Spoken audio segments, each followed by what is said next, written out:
Oi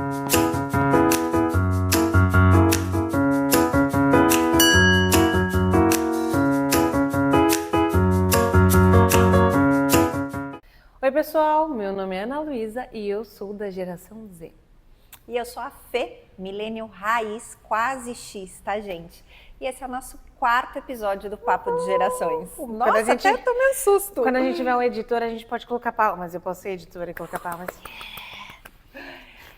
Queria começar agradecendo vocês que estão conosco, que assistiram aos outros 3 episódios, que nos deram feedbacks, isso é muito importante. Então, esse tem sido um momento muito gostoso para a gente de troca. Muito. Eu espero que esteja sendo para vocês também, assim, tanto quanto é para a gente. Muito. E hoje, né, faz coro da Fê, das coisas ditas, mas hoje a gente resolveu pegar um tema para desabafar. Então, tá permitido lágrimas, a Fê já tá ali, não, segurando o lenço dela, ela falou que ela não chora. Ela só chora pra mim, pros outros ela não chora. Não chora. Aí o que acontece? Hoje tá permitido lágrimas, hoje tá permitido ser vulnerável, porque parte do papo de gerações e da nossa intenção com esse podcast é que as pessoas possam, né, as mulheres em específico, porque nós somos mulheres e nos identificamos muito, possam ser quem elas são e se sensibilizar diante disso, sem medo, sem julgamento. Bom, qual é o nosso tema? O tema é: viver a própria verdade dá medo, mas viver a verdade dos outros dá exaustão. Ai. Olha, gente, eu confesso que eu não faço ideia do que está por vir, tá? Porque a gente sentou para papear sobre isso, foi uma conversa sem fim, que eu até falei, nossa, já tinha que ter começado a gravar. Então, eu vou ser pega de surpresa tanto quanto vocês. Muito. A gente, eu e a Fê conversamos antes de entrar no episódio, só que as duas estavam tão sensibilizadas, era um tema que estava doendo tanto para as duas e muito fresco na dor, que a gente falou, nossa, já dava para ter gravado toda essa conversa aqui. Mas eu resolvi começar, né, a Fê pediu para eu tentar ir conduzindo, porque pega bastante aqui no coração hoje, e a gente quer falar sobre, a princípio, né, qual é essa diferença entre você viver nesse modo piloto e automático, que é você tentar viver a verdade dos outros, a verdade que é imposta como a verdade que deveria ser vivida. Olha, isso porque eu não choro. E viver com consciência, que é quando você fala assim, caramba, a verdade que eu estou escolhendo viver, a verdade que eu estou escolhendo viver é a minha. Não, pode tirar. Não quero chorar. Porque a gente tem vivido também tempos de muita mudança e tudo muito rápido e muita informação, e isso abre muito espaço para comparação. E parece que todos os desejos que a sociedade tem da gente estão cada vez mais jogados na nossa cara. E aí você fala, será que eu só estou vivendo no piloto automático sem pensar no que me faria feliz, no que alimentaria minha criança interna, ou será que eu estou vivendo de maneira consciente? No presente mesmo. O que hoje, se eu pudesse sentar com a minha criança para acolher ela, eu estaria fazendo para ser feliz? E falar assim, nossa, isso aqui faz sentido. E quais pedaços da minha verdade, sem querer, eu deixei para trás? E quais pedaços da minha verdade, eles estão todos os dias comigo, mesmo quando parece que não, mas eles estão, e eles são capazes de me trazer resiliência para seguir, mesmo nos momentos difíceis. E eu acho que isso tem tudo a ver com o que a gente conversou hoje, né, Fê? Sim, tem. Nossa senhora, gente, falei que eu não ia chorar, falei pra minha terapeuta que eu tava bem, pulamos a terapia essa semana, eu falei, tá tudo ótimo. Ela vai ouvir e falar, misericórdia, que isso? O que aconteceu? Eu acho que tem essa questão de você tentar entender aí, né, qual é a sua verdade, que é mais do que você dizer assim, reconhecer. Será que a gente consegue reconhecer? Eu acho que às vezes o buraco é mais embaixo, sabe? Da gente realmente ir buscar onde que tudo isso começa, né? Como que isso surge? Porque senão a gente... Tudo bem, você fala assim, eu não quero viver no piloto automático, eu preciso da minha verdade, mas às vezes essa busca também nos deixa no piloto automático. Muito. Porque não faz a gente parar e refletir de fato, e falar, peraí, o que eu quero, o que eu gosto, sabe? O que é isso, sabe? Aquelas coisas de quando você pega, assim, às vezes, eu tô lendo um livro que ele faz muito esse tipo de reflexão e que ele pede pra gente, agora pega um papel e uma caneta e toma nota disso. Eu não sou do papel e da caneta. Você é, né? Sou. Eu não sou. E aí, toda vez que eu tenho que tomar nota de alguma coisa, que eu tenho que parar e sei lá, Você se desconcentra. dar vida para aquilo, né? Porque parece que quando você anota, você dá mais força para aquilo. Eu não faço isso, tenho procurado fazer agora, mas eu tenho muita dificuldade, até mesmo de entender qual é a minha verdade. Acho que é por isso que eu fiquei tão sensibilizada com esse tema. Porque eu não sei. Oh, eu acho, no fim de semana passado, né, quando a gente estava gravando o último episódio, eu citei essa questão da busca da verdade. E eu fui chamada pela primeira vez num programa de TV. E a pergunta do programa do dia era o que a gente procurava. E eu falei isso, que eu queria, que eu esperava e que eu queria aprender a ser fiel à minha verdade, a quem eu realmente era. Porque em alguns momentos, e eu faço o coro do que você diz de eu não saber a minha verdade, e às vezes eu falo assim, eu não sei minha verdade, eu acho que eu não sei minha verdade, e talvez até saiba. Só que eu tô tão cansada de tentar ser quem eu quero ser, sabe? Tipo, parece que dá tanto trabalho honrar quem a gente realmente é e falar, não, eu não vou me forçar a ser o que as pessoas esperam de mim, ou vou parecer patética gravando um vídeo para a internet, mas eu vou gravar esse vídeo para a internet porque eu vou me sentir mais patética ainda se lá na frente eu estiver deitada numa maca e falando, não fiz porra nenhuma do que eu queria. Então, às vezes dá exaustão também procurar ser genuíno com o que a gente é. Mas talvez não tenha uma definição óbvia. Talvez ser verdadeiro com a gente seja se sentir em paz de não estar fazendo escolhas pelos outros, mas sim porque você queria aquelas escolhas. Tanto pelas coisas boas que vêm através dessas escolhas, quanto pelas coisas ruins. Eu acho que a minha verdade, ela existe quando, independentemente do que eu colho seja bom ou ruim, mas fui eu quem escolhi aquele lugar onde eu tô. E eu vou chorar. Que eu acho que eu fiquei tão sensível com isso, porque agora você conseguiu traduzir assim, né? Eu não sei se eu fui dona de todas as minhas escolhas ao longo da vida. Mas tá tudo bem. Nunca foi um negócio que me tirou a paz. Até porque eu sempre vi o copo meio cheio. Sim. Então, sempre ficou tudo bem. Ai, continua que eu preciso parar de chorar. Peraí. Mas eu entendo o que você quer dizer, Fê, porque eu vejo como você sempre viu o copo meio cheio. E hoje em dia, você que começou o seu processo de terapia recentemente, como você me falou, na minha visão, talvez você esteja também se permitindo olhar para o copo meio vazio, porque na verdade a gente tem que olhar para a vida com um copo cheio, mas às vezes a gente precisa olhar para o copo vazio para ser honesta, do tipo assim, dá para preencher esse pedaço que está vazio ainda? Eu quero preencher esse pedaço que eu julgo estar vazio? Ou será que esse copo estar vazio em parte é o preço que eu pago para ter o outro lado cheio? Será que o preço que eu pago para viver coisas que eu amo é abrir mão de outras? Porque eu me sinto assim o tempo inteiro, assim. Eu me formei numa faculdade onde a maior parte das pessoas vão para grandes empresas e é tudo assim dentro de um universo muito clichê e óbvio de vagas e de crescimento de escopo e de crescimento de carreira. E em algum momento eu falei, cara, isso não é para mim. Eu me sentia só mais uma peça dentro de um quebra-cabeça do qual eu não entendia não me entendia fazendo parte, não entendia o que ele ia formar. E eu falei assim, não que hoje eu acho que eu faço parte de quebra-cabeças completos e perfeitos, mas talvez eu saiba um pouco melhor quais são os limites que eu tenho diante daquilo. Mas isso não é muito ruim, porque especialmente você, assim, né, que veio de uma faculdade que te doutrina para viver a vida numa caixinha, né? Sim. É isso. Sim. E naquela mesma caixinha que todas as pessoas vivem.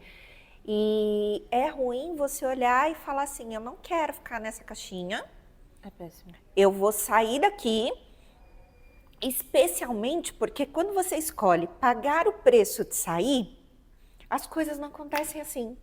Mas entende? é exatamente isso. Porque assim, ó, por exemplo, eu até citei em episódios passados, né, que eu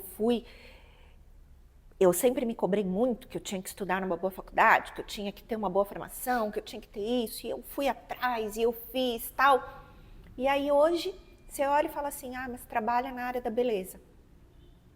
E aí, fez o que com diploma? Fez o que? Sabe? Porque a sociedade nos cobra isso. Sim. Né? Não estou denegrindo a minha profissão em hipótese alguma, eu sou muito feliz com o que eu faço, mas eu estou dizendo que existe essa cobrança por parte das pessoas que não conseguem entender, não conseguem olhar e dizer, mas o que aconteceu? Né? Por que você fugiu da rota? Por que você saiu do caminho? O que foi, assim, né?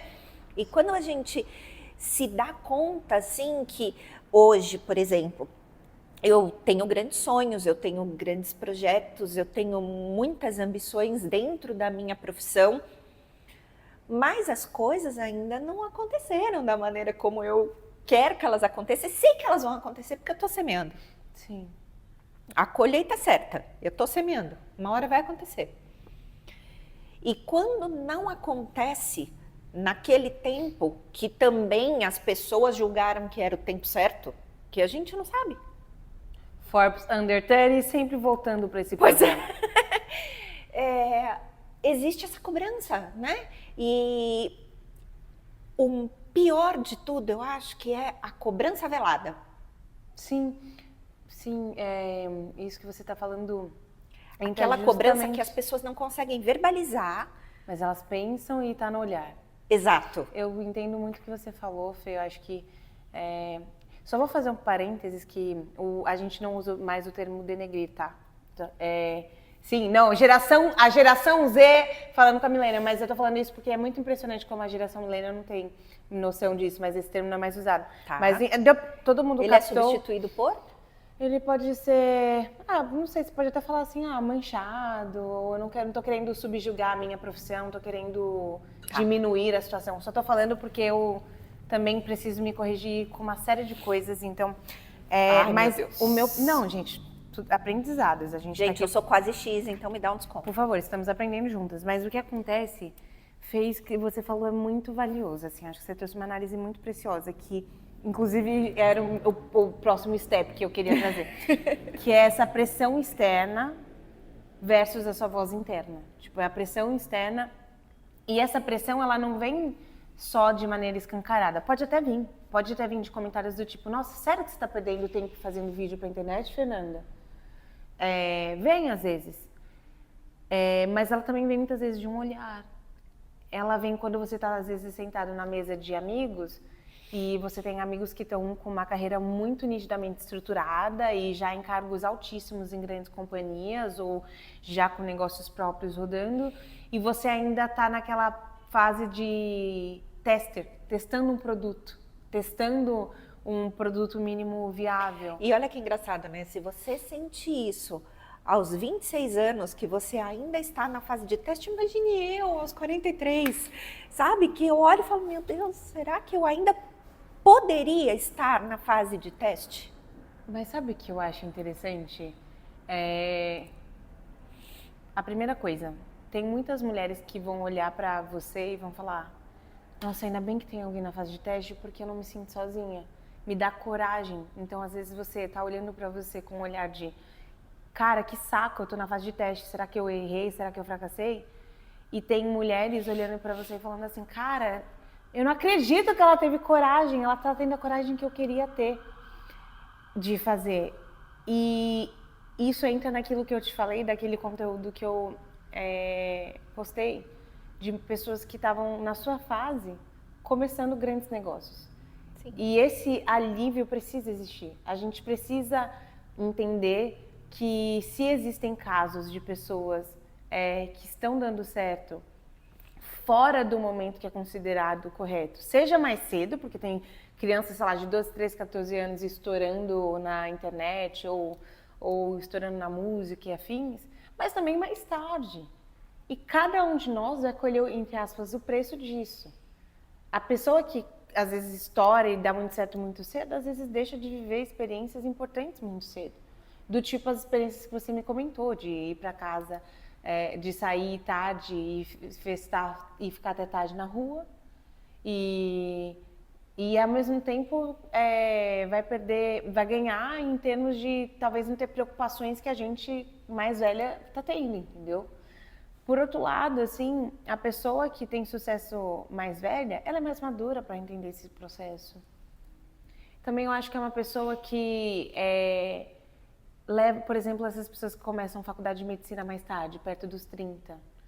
Cara, eu acho essas pessoas muito mais, na minha visão, muitas vezes muito mais capazes de lidar com o que é entender que você tem um corpo na sua frente, que você vai ter que cuidar desse corpo, do que talvez uma pessoa que entrou aos 19, 20 e que tá tipo, nossa, eu quero cachaçar horrores, porque eu preciso viver. Sim. Então, assim, a gente fica querendo meio que ditar qual tempo é o melhor para viver as coisas, mas cada um vai viver as dores e os amores disso. E no meu caso, é engraçado, né? Porque eu já falei pra você, eu já te levei pra terapia como tema, do tipo assim, cara, como eu queria ser como a Fê, que tem a cara de pau de fazer isso, disso dessa maneira. E eu penso assim, na sua cabeça, às vezes você tá tipo, nossa, eu tô com 40 e poucos anos fazendo vídeo pra internet. Eu falo, caralho, ela tá com 40 e poucos anos e ela é criativa demais na internet, mais criativa que muito moleque de 18 e 19 fazendo conteúdo que às vezes viraliza por besteira e eu falo, meu, mas os conteúdos dela têm qualidade na minha, né, para o meu conceito do que é qualidade, entre nós, né? Porque qualidade é relativo. Mas assim, o quanto a gente está tão preocupado com a pressão social do que é o correto e do que é o tempo certo, e o nosso tempo, ele é certo porque ele é nosso. Às vezes eu me pego pensando nisso, assim, eu fui ter meu primeiro namorado aos 20 anos. Eu não tinha condição de ter tido nenhum namorado antes dos 20. Eu não tinha condição, não tinha maturidade. Eu falo isso assim, obrigada a Deus que foi com 20 anos. Acho que eu também foi nessa fase, 20 ou 21. Só que assim, eu pego a galera que eu conheço, a maior parte, tipo, com 14 anos, 15 já... Eu não tinha, e eu falei assim, cara, foi ótimo, porque com 20 anos... eu tinha muito mais maturidade para saber o que, por exemplo, era andar na cidade de São Paulo. Eu, com 15 anos, cara, como minha escola era do lado de casa, eu não ficava preocupada, tipo, deixa eu pegar no metrô. No máximo, eu ia a pé da minha casa até a escola e da escola até a minha casa. Mas a maior parte das vezes, meu pai e minha mãe me davam carona e depois eu voltava com alguém. Então, tipo assim, eu penso assim, cara, com 20 anos, eu já conseguia dizer, tipo... mãe, pai, vou sair com meu namorado e viajar e conhecer lugares, coisas que eu não teria vivido nos meus 15, porque meu pai e minha mãe, eles são meio conservadores em relação a relacionamento amoroso, né? Hoje eles se abriram mais, mas no passado, eu fico imaginando eu com 15 anos desesperada com um namoradinho sentada no sofá assim, ó.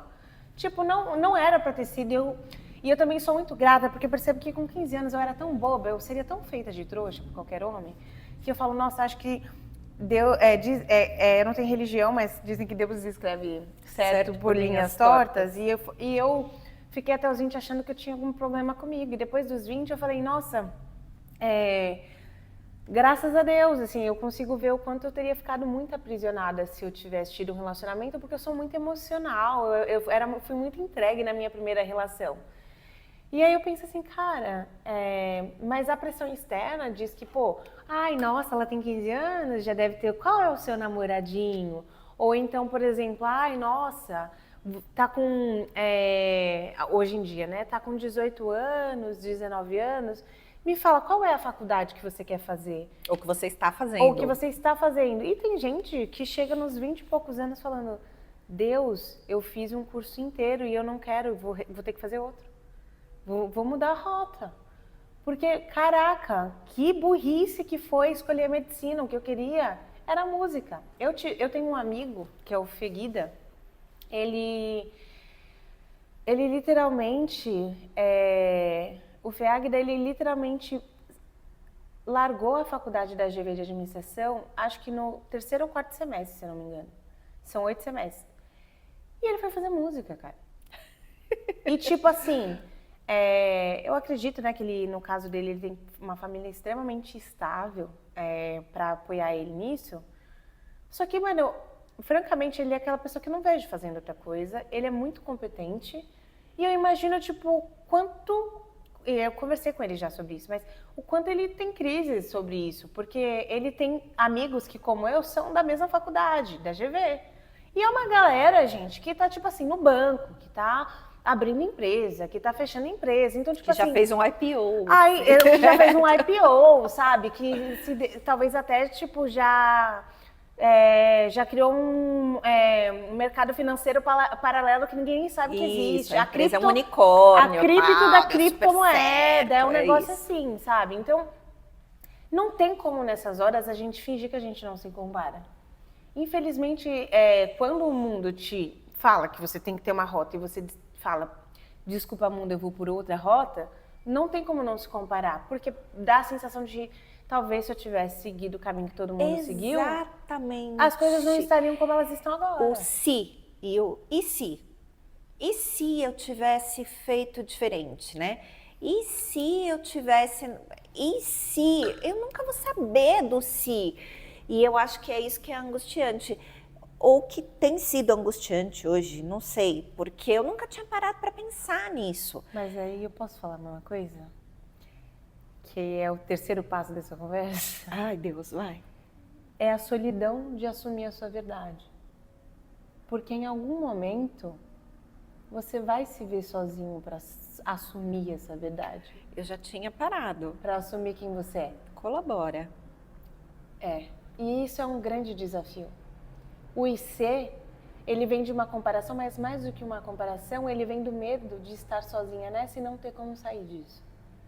Mas não tem como você caminhar pela sua verdade querendo levar todo mundo com você. E aí, nesse processo, você vai se ver muito sozinho ou sozinha. O processo de dizer, realmente, eu não escolhi o mercado financeiro. Eu escolhi a arte, eu escolhi a internet, eu escolhi ser uma consultora, uma mentora de cursos. E aí você vai se ver sentada na mesa de amigos falando sobre coisas que ninguém faz a mínima ideia de como é.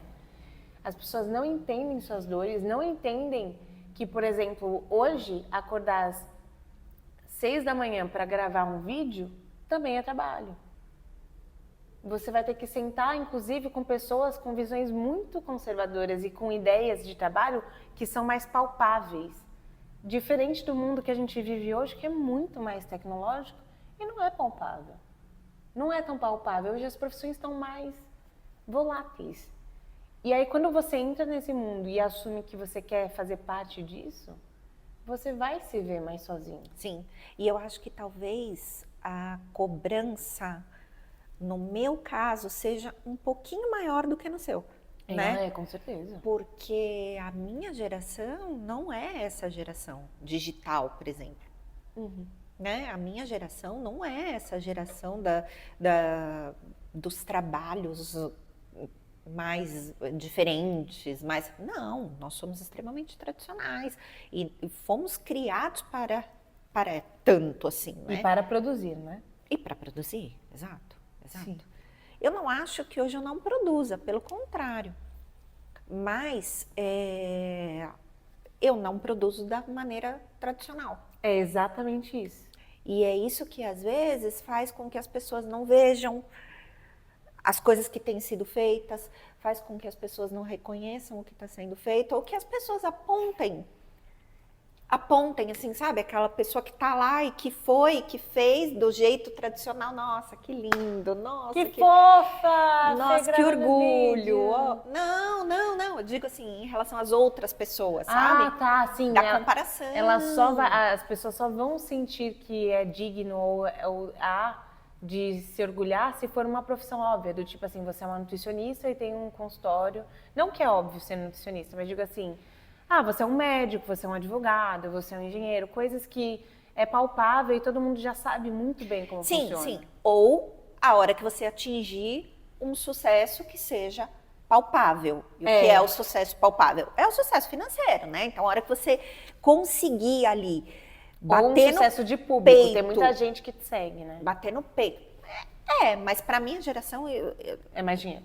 É mais dinheiro, tá? Sim.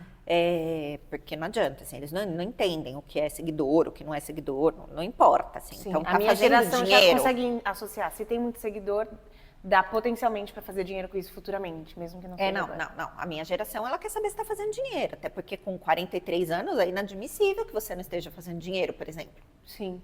E eu acho que tem uma coisa, Fê, que até entra numa coisa que a minha terapeuta, a Edi, sempre fala. Que é assim, nossa, isso aqui, cara, que eu vou falar, eu acho muito precioso. Enquanto você não ver o que você faz como trabalho, como profissão, como algo sério, as pessoas ao seu redor não vão ver. A grande razão que vulnerabiliza a gente quando alguém desconfia da nossa capacidade é que, no fundo, até a gente talvez esteja duvidando. E quando a minha terapeuta me falou isso, eu falei, fuck, belo dia para me dar um tapa na cara. Porque a gente pode ter uma certeza.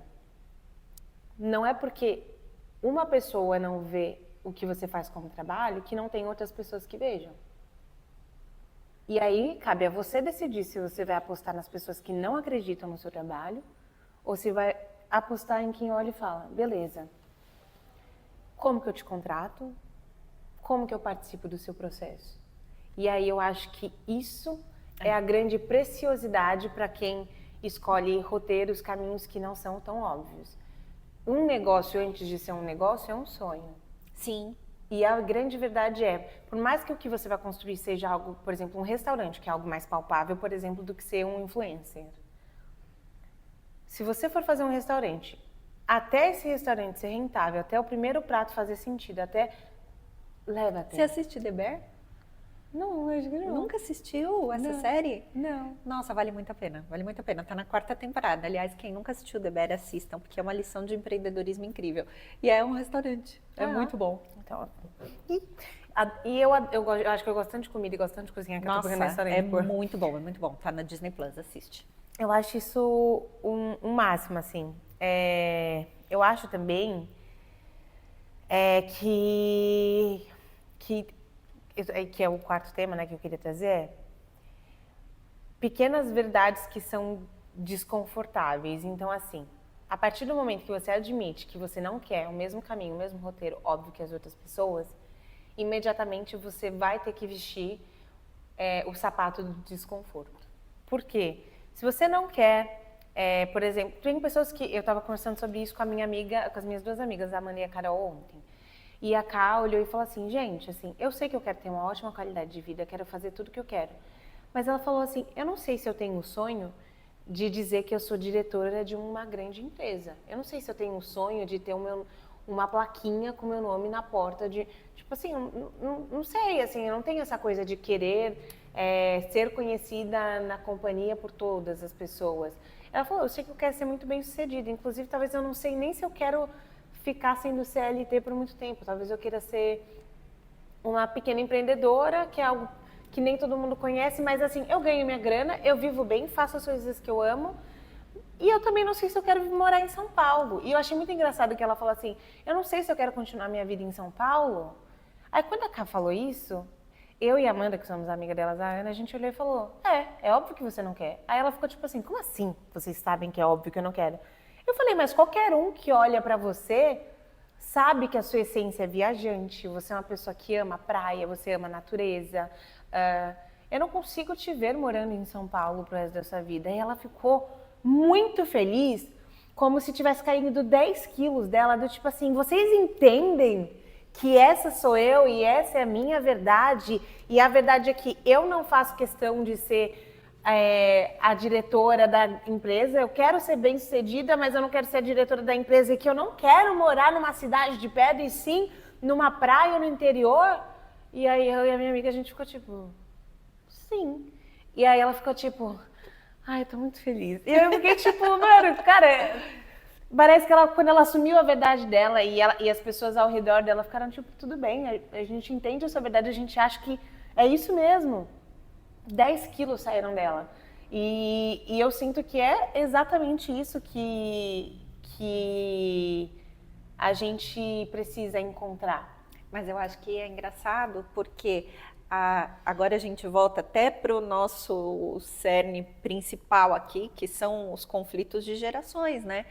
Porque que para minha geração é muito mais difícil encarar isso, né? Dizer, olha, eu quero fugir do padrão, não é o que eu estou esperando, porque a minha geração ela foi programada para produzir e para produzir naquele padrãozinho ali, sabe? Que é numa grande cidade, trabalhando das 8 às 18, CLT ali e tal, não sei o quê. Sabe assim, todos os dias, aquela mesma coisa tal. A gente cresceu vendo os nossos pais fazerem isso, foi doutrinado para isso. Então, você chegar hoje assim com um pensamento um pouco mais disruptivo e... Assusta. Como eu sei que as minhas clientes me escutam, gente, pelo amor de Deus, eu não quero parar de trabalhar, não é isso, tá? Eu só quero poder diminuir o ritmo, né? É isso. Porque você tá hoje numa fase onde você tá mais cansada de algumas coisas. Óbvio que tá.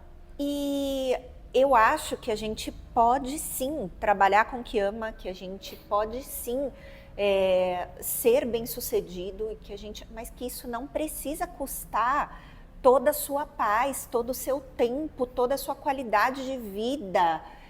Então essa é a minha busca, sabe? Busca por isso, porque não precisa suar sangue, sabe? Sim, e eu acho que a sua geração tem uma coisa, que pelo menos é o que eu vejo nos meus pais, assim, a necessidade de segurança, entendeu? A minha geração é uma geração que fica menos tempo nos trabalhos, então a gente, tipo, não gostou, já muda.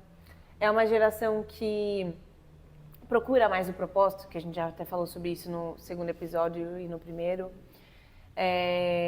Então, basicamente, a sua geração tá tipo assim, eu prefiro abrir mão da minha paz para ter segurança para mim e para minha família, do que viver aquilo que realmente, aí, voltando pro tema, é a minha verdade. E aí eu acho que isso encaminha a gente para meio que quinta fase dessa conversa, que é o risco do julgamento, entendeu?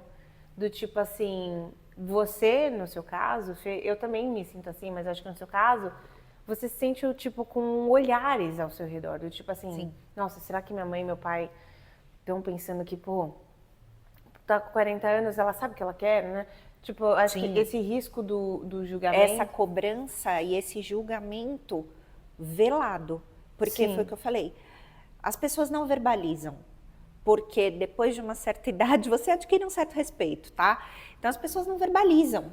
Mas a gente sabe que elas pensam. Sim, E elas isso pensam. dói. Eu entendo completamente isso que você está falando, porque para mim que trabalho com arte, é mais ou menos assim. Se você fala que você trabalha com arte, que você é cantora e compositora, a primeira coisa que as pessoas querem é saber seu Instagram. E elas vão olhar para quantos seguidores você tem. E aí você imediatamente, ou você vai sustentar o carão e falar, esse é o meu trabalho, eu amo o que eu faço, ou você vai falar assim, olha, eu tô no início da minha carreira, mas... Desculpe por existir, eu tô aqui desculpe por tentando, existir, tal. mas eu tô aqui, mas eu acho que eu tenho potencial, entendeu? E aí você vai olhar pro seu trabalho e vai julgar ele e vai falar, será que meu trabalho é útil para alguém? Ou será que esse trabalho, ele só serve para eu iludir a minha criança interna de que existe espaço para falar dos próprios sentimentos em música? Será que esse trabalho pode virar dinheiro? Ele precisa virar dinheiro? E se ele pode virar dinheiro, quanto dinheiro esse trabalho pode virar? E aí entra a parte do julgamento social. Muito. Né? Que vai olhar e dizer assim, será que não é melhor você trabalhar aqui, assim? Sim. Sabe? Você seguir aqui? E talvez seja esse julgamento que, inclusive, enquanto meu amigo Fê, que eu te comentei aqui no episódio, ele conseguiu abrir mão desse julgamento e viver só pra música, no meu caso, eu me divido entre a música e outras esferas. Pra ter a certeza de que, ó, gente, só pra mostrar pra vocês aqui, por mais que eu ainda não saiba se a música tá dando certo, eu garanto que pelo menos eu ganho dinheiro com alguma coisa. Fome eu não vou passar, hein? Fome eu não vou passar, hein? Só que assim, eu ouvi do meu amigo uma metáfora muito boa, o Mônaco, que milho, antes de virar pipoca, precisa passar pelo fogo. E aí, isso vem para um trecho da Rupi Kaur, do livro O que o Sol faz com as Flores, que eu amo, onde ela fala assim: perguntei à flor como ela cresceu. E ela respondeu: com dor, água e sol. E às vezes, para você se tornar quem você quer ser, e procurar a sua verdade, ser autêntico e vestir a sua autenticidade indo atrás da sua verdade, você vai ter que passar pela dor. Vai ter água, vai ter sol, vai ter toda a parte gostosa de ser flor, mas vai ter toda a parte difícil de furar a calçada para nascer, vai ter toda a necessidade de resiliência. E a gente não vê tudo isso, né? A gente só chega naquela hora e fala: nossa, que flor linda, deixa eu fazer uma foto. Nossa, exatamente, né? Exatamente. E tem um estudo de Harvard, gente, o que está acontecendo? A minha dicção tá ruim. Tem um estudo de Harvard Business Review, que é de 2021, que fala que pessoas livres para serem autênticas no trabalho costumam ter menos ansiedade. Porque quando você tem mais liberdade para criar e mais liberdade para ser menos aquilo que você está sendo condicionado a ser porque os outros dizem, você começa a expandir as possibilidades. Porque é isso, né? A gente sabe que as possibilidades que nos são dadas são geralmente bem óbvias. Você é de exatas, biológicas ou humanas? Tá, mas e se for isso tudo misturado? E quantas vezes, né, a gente é de humanas, mas forçam a gente a ser o melhor que a gente pode em exatas. Tipo assim, você é de humanas, você se mata e estudar exatas. E aí o seu lado humano fica ali, apodrecendo, assim, né? O quanto a liberdade de ser autêntico não vai ser o que vai expandir a nossa cabeça para criar realmente coisas significativas e que vão colocar a gente no caminho que a gente sempre quis estar. E eu acho que aí entra uma outra coisa, não sei se você acredita nisso, mas é assim, é ciência, é física quântica, que é a questão das energias, né? Muito. Que quando você aumenta a sua frequência ali, justamente porque você está se permitindo viver aquilo e sai desse ciclo da ansiedade, que são frequências baixas, sabe? Você começa a atrair coisas boas, você começa a atrair coisas, né? E aí fala: meu Deus, tudo está acontecendo, olha, tudo deu certo, tudo, justamente porque elevou a frequência. E até falando de energia, Fê, né, a gente vai se encaminhando, mas assim, o quanto para você estar nessa alta frequência, você vai ter que cortar pessoas que não vão endossar seus sonhos, você vai se distanciar de pessoas que muitas vezes você inclusive ama e que são essenciais, do tipo amigos muito próximos, familiares. E às vezes você vai ter que aprender a se blindar. Porque nem sempre dá pra fugir. Você consegue fugir, exato. Às vezes você mora com a pessoa que menos te incentiva, às vezes você mora com a pessoa que te olha com cara de pena, ou às vezes você mora com pessoas que vivem uma vida muito diferente da sua e essa vida tá sempre batendo na sua cara, falando assim: olha, se você tivesse ido pelo caminho daquela pessoa, poderia ser que você estaria, né, aí de um jeito diferente. Então, assim, o quanto começar, recomeçar e seguir a nossa verdade tem a ver com falar muitos nãos, inclusive nãos para coisas que a gente fala: ai, nossa, mas será que isso não seria o melhor para mim? Mas no fundo, a única razão para você persistir naquilo que você ama é você saber que se você estivesse tentando ser o que os outros esperavam de você, você estaria muito infeliz. Então, às vezes a gente vai seguir com momentos de tristeza, porque o desafio tá ali, ele dói. Para ser flor, você vai passar pela dor. Mas pelo menos você tá sendo flor e não fugindo e buscando ser outra coisa, sei lá, uma alga. Sim, sim. Se a sua verdade precisa passar pela dor, pela tristeza, que seja porque você tá tentando fazer o que você quer. E uma não hora porque você tá se vai forçando. florescer. E uma hora você vai florescer. E posso falar, às vezes, de formas que você nem imagina. Às vezes você acha, você tá cavucando para ser um negócio, você tá cavucando para ser um negócio. E aí você tá ali insistindo, insistindo e vai aparecer um caminho que é paralelo àquilo que você gosta e às vezes é até melhor do que você imaginava que podia ser para você. Porque eu acredito muito que a gente insiste muito nas coisas porque tem alguma coisa ali. É como se tivesse... Não sei se você já viu mineradores procurando... Já. E aí eles vão cavucando e assim, não dá para ter certeza do tamanho da joia que você tem até você tirar toda a lama, toda a terra ao redor.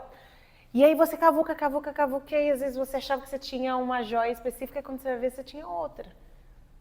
E não é ruim, não deixa de ser muito... Até melhor. Às vezes é até melhor. E às vezes é uma joia que vai te levar para você falar, se aqui tem joia, se eu escavar mais nesse terreno, talvez eu ache mais ainda. E aí quando você vê, você tem a sua mineração inteira e seus diamantes, sua coleção.